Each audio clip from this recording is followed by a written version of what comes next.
2,500 কোটি টাকা বিশেষ ধার পেল ইসলামী ব্যাংক। দুবাইয়ে গ্রেপ্তার সাবেক আইজিপি বেনজির আহমেদ শিগগিরই দেশে ফিরিয়ে আনা হবে বললেন স্বরাষ্ট্রমন্ত্রী। ভারতের আপত্তিতে নেপালের অতিরিক্ত বিদ্যুৎ পাচ্ছে না বাংলাদেশ। 8 দিনের শিক্ষা কার্যক্রম অন্য হাসপাতালে চালাতে হবে। সুনামগঞ্জ জেলা সদর হাসপাতালে আইসিইউ ইউনিটের উদ্বোধন। অশ্রুসিক্ত নয়নে মাছখোলা মাধ্যমিক বিদ্যালয়ের শিক্ষক নয়ন চন্দ্রের বিদায় সংবর্ধনা। ঝিনাইদহে দুর্নীতিবিরোধী চিত্রাঙ্কন ও রচনা প্রতিযোগিতা।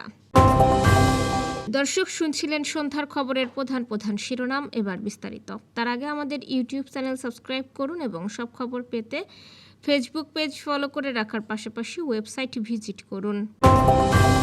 নগদ টাকার সংকট মেটাতে বাংলাদেশ ব্যাংক থেকে 2,500 কোটি টাকার বিশেষ ধার বা তারল্য সহায়তা পেয়েছে ইসলামী ব্যাংক। অবশ্য ব্যাংকটি 10,000 কোটি টাকা চেয়ে আবেদন করে। আজ কেন্দ্রীয় ব্যাংক থেকে এই সহায়তা দেওয়া হয় বলে জানা গেছে।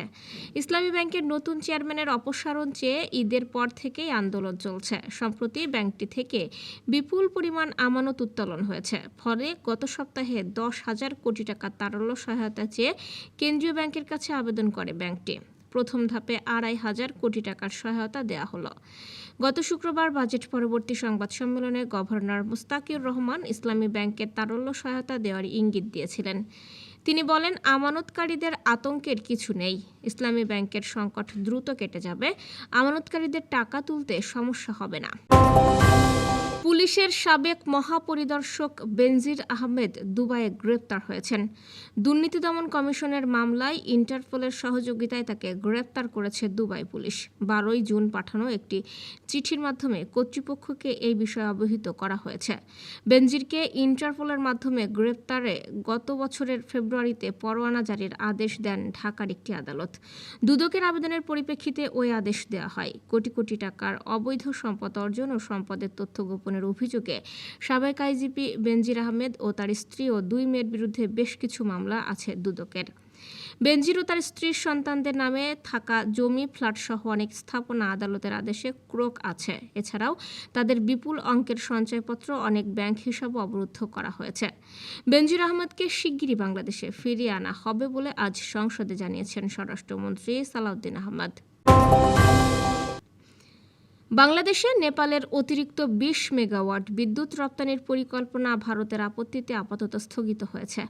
ভারতের সেন্ট্রাল ইলেকট্রিসিটি অথরিটি সঞ্চালন লাইনের সক্ষমতা সীমিত থাকার কারণ দেখিয়ে এই বিদ্যুৎ পরিবহনের অনুমোদন দেয়নি। ফলে 15 জুন থেকে বাংলাদেশে কেবল পূর্ব নির্ধারিত 40 মেগাওয়াট বিদ্যুৎই সরবরাহ করবে নেপাল।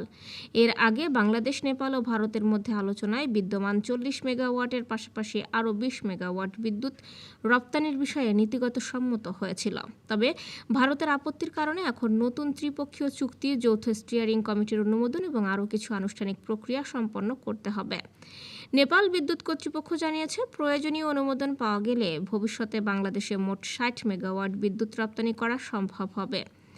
2024 সাল থেকেই ভারতের সঞ্চালন লাইন ব্যবহার করে বাংলাদেশে নেপালে 40 মেগাওয়াট বিদ্যুৎ সরবরাহ করা হচ্ছে। হাসপাতালের লাইসেন্স বাতিল হওয়ায় শিক্ষার্থী ও ইন্টার্নদের অন্য হাসপাতালে সংযুক্ত করতে 8 দিন উইমেন্স মেডিকেল কলেজকে নির্দেশনা দিচ্ছে স্বাস্থ্য শিক্ষা অধিদপ্তর। ইতোমধ্যেই এই সংক্রান্ত একটি চিঠি ইস্যু করা হয়েছে, যা আজ কলেজ কর্তৃপক্ষের কাছে পৌঁছানোর কথা। স্বাস্থ্য শিক্ষা অধিদপ্তরের চিকিৎসা শিক্ষা বিষয়ক অতিরিক্ত মহাপরিচালক অধ্যাপক ডাক্তার রুবিনা ইয়াসমিন গণমাধ্যমকে জানিয়েছেন এই তথ্য। বেসরকারি মেডিকেল কলেজ ও ডেন্টাল কলেজ আইন 2022-এর 6 ধারা অনুযায়ী বেসরকারি মেডিকেল কলেজের সঙ্গে হাসপাতাল স্থাপনের শর্ত রয়েছে। এছাড়া মেডিকেল কারিকুলাম অনুযায়ী 3য় বর্ষ থেকেই হাসপাতালের শিক্ষার্থীদের হাতে কলমে প্রশিক্ষণ শুরু হয়। পাশাপাশি MBBS পরীক্ষায় উত্তীর্ণ হওয়ার পর 1 বছরের ইন্টার্নশিপ সম্পন্ন করতে হয়। এই অবস্থায় 8 দিন হাসপাতালের লাইসেন্স বাতিল হওয়ায় 8 দিন উইমেন্স মেডিকেল কলেজের শিক্ষার্থীদের ভবিষ্যৎ নিয়ে ধোঁয়াশা তৈরি হয়েছে।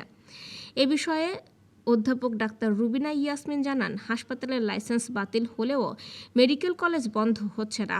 আমরা শিক্ষার্থীদের প্রশিক্ষণের জন্য অন্য হাসপাতালে সংযুক্ত করার নির্দেশ দিচ্ছি। মেডিকেল কলেজটিকে যে কোনো জেনারেল হাসপাতালের সঙ্গে শিক্ষার্থীদের প্রশিক্ষণের জন্য একটি সমঝোতা স্মারক করতে হবে।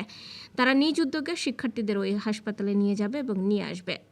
তারা কোনো হাসপাতালের সঙ্গে কাজ করতে চায় তা আগামী 3 কার্যদিবসের মধ্যে আমাদের জানাতে হবে। এদিকে স্বাস্থ্য শিক্ষা অধিদপ্তরের একটি সূত্র জানিয়েছে, সাধারণত সরকারি বেসরকারি জেনারেল হাসপাতাল বা মেডিকেল কলেজ হাসপাতালের সঙ্গে যুক্ত হওয়ার সুযোগ থাকলেও সরকারের পক্ষ থেকে এবার 8 দিনকে সেই সুযোগ দেওয়া হচ্ছে না। এক্ষেত্রে প্রতিষ্ঠানটিকে বেসরকারি হাসপাতালের সঙ্গেই চুক্তিবদ্ধ হতে হবে।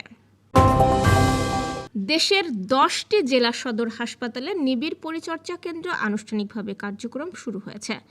আজ জরুরি রেসপন্স ও মহামারী প্রস্তুতি প্রকল্পের আওতায় স্বাস্থ্য ও পরিবার কল্যাণ মন্ত্রী সর্দার সাখাওয়াত হোসেন এসব ইউনিটের উদ্বোধন করেন। প্রধান উদ্বোধনী অনুষ্ঠানটি সকাল 10টায় নারায়ণগঞ্জ জেনারেল হাসপাতালে অনুষ্ঠিত হয় এবং সুনামগঞ্জ জেলা সদর হাসপাতাল সহ বাকি 9টি হাসপাতাল ভার্চুয়ালি যুক্ত ছিল। সুনামগঞ্জ জেলা সদর হাসপাতালের হল রুমে হাসপাতালের তত্ত্বাবধায়ক ডাক্তার মাহবুবুর রহমান এই অনুষ্ঠানের সভাপতিত্ব করেন। এ সময় উপস্থিত ছিলেন সিলেট বিভাগীয় স্বাস্থ্য পরিচালক doctor Mahbubul Alam, civil surgeon doctor Jasimuddin, RMO doctor Rafiqul Islam, গণপূর্ত বিভাগের উপবিভাগীয় প্রকৌশলী প্রসেনজিৎ পাল সহ অন্যরা। অশ্রুসিক্ত ও হৃদয় বিদারক পরিবেশের মধ্য দিয়ে সাতক্ষীরা সদর উপজেলার ঐতিহ্যবাহী মাছখোলা মাধ্যমিক বিদ্যালয়ের সিনিয়র সহকারী শিক্ষক নয়নচন্দ্র সানাকে অবসরজনিত বিদায় সংবর্ধনা অনুষ্ঠান দেওয়া হয়েছে। দীর্ঘ শিক্ষাজীবনের কর্মময় অধ্যায়ের সমাপ্তি টেনে আজ বিদ্যালয়ের হলরুমে তার বিদায় অনুষ্ঠানের আয়োজন করা হয়। অনুষ্ঠানের সভাপতিত্ব করেন মাছখোলা মাধ্যমিক বিদ্যালয়ের প্রধান শিক্ষক শাহজাহান আলী। উপস্থিত ছিলেন বিদ্যালয়ের সকল শিক্ষক শিক্ষিকা, কর্মকর্তা কর্মচারী এবং বিপুল সংখ্যক বর্তমান ও প্রাক্তন শিক্ষার্থী। বিদ্যালয়ের প্রাক্তন ছাত্রদের পক্ষ থেকে বিদায়ী শিক্ষককে একটি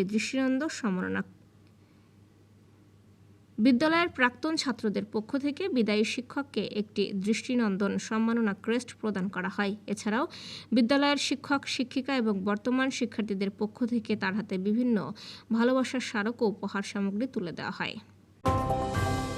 সবাই মিলে গড়ব দেশ, দুর্নীতিমুক্ত বাংলাদেশ, এই স্লোগানে ঝিনাইদহে দুর্নীতিবিরোধী চিত্রাঙ্কন ও রচনা প্রতিযোগিতা অনুষ্ঠিত হয়েছে। আজ সকালে শহরের কলাবাগান এলাকার ল্যাবরেটরি স্কুলে এই প্রতিযোগিতার আয়োজন করায় জেলা দুর্নীতি প্রতিরোধ কমিটি। বাংলাদেশে দুর্নীতির কারণগুলো ও তার প্রতিকারের উপায় এই বিষয়ে প্রতিযোগিতায় অংশ নেয় শহরের বিভিন্ন এলাকার 8টি বিদ্যালয়ের অর্ধশত শিক্ষার্থী। প্রতিযোগিতা শেষে তাই অংশ নেওয়া বিজয়ীদের মাঝে পুরস্কার দেওয়া হয়। সে সময় দুপ্রক জেলা শাখার সভাপতি প্রফেসর রুহুল আমিন, সাধারণ সম্পাদক বাবলু কুণ্ডু, সরকারি কেসি কলেজের বাংলা বিভাগের বিভাগীয় প্রধান ডক্টর নওশের আলম, সহকারী অধ্যাপক ফরিদুল ইসলাম সহ অন্যরা উপস্থিত ছিলেন।